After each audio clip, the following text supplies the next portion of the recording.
I told you when I came here that I came here only because of Mr. McLeod. He ruled with an iron fist, wore a suit in the scorching African sun, and carried a fly whisk like a king. They called him the Ngwazi, which means the conqueror. But behind the smile was a man feared by millions. This is the story of Dr. Hastings Kamuzu Banda, the dictator of Africa, the father of Malawi, and the man who refused to let go of power. Stick around to learn how one man rose from being a mysterious doctor in the US to becoming a powerful dictator feared across the nation. No one really knows when Dr. Hastings Kamuzu Banda was born.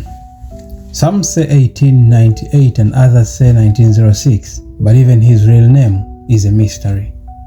He was born in what was then called Nyasaland, now Malawi, under British colonial rule. He left for America at a young age and studied hard. In the US, he worked as a farmhand, a waiter, or whatever it took to survive, but his dream was very big.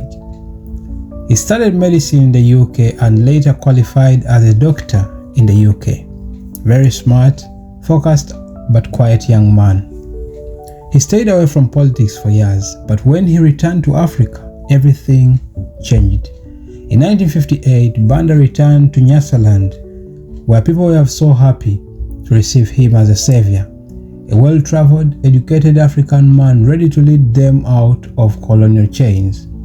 He took over the fight for independence, and with his leadership, Nyasaland gained freedom in 1964 and became Malawi.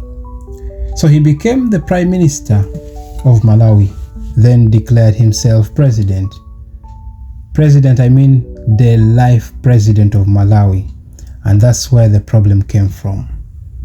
Dr. Banda didn't believe in democracy, he believed in total control. He banned all political parties except his own. If you disagreed with him, you were jailed, tortured, or you just disappeared there and then.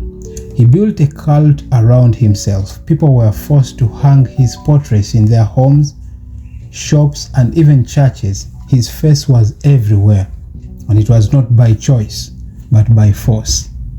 Ngwazi Kamuzu Banda was not just a president, he was treated like a god. Women had to wear long skirts. Men couldn't have long hair. Even kissing in public could get you arrested. So he decided how people lived, loved, and even thought. Malawi looked peaceful from the outside, but inside, people were terrified. But despite the fear he spread, Banda had friends, and I mean powerful friends. Western leaders loved him because he was anti-communist. So during the Cold War, that made him valuable.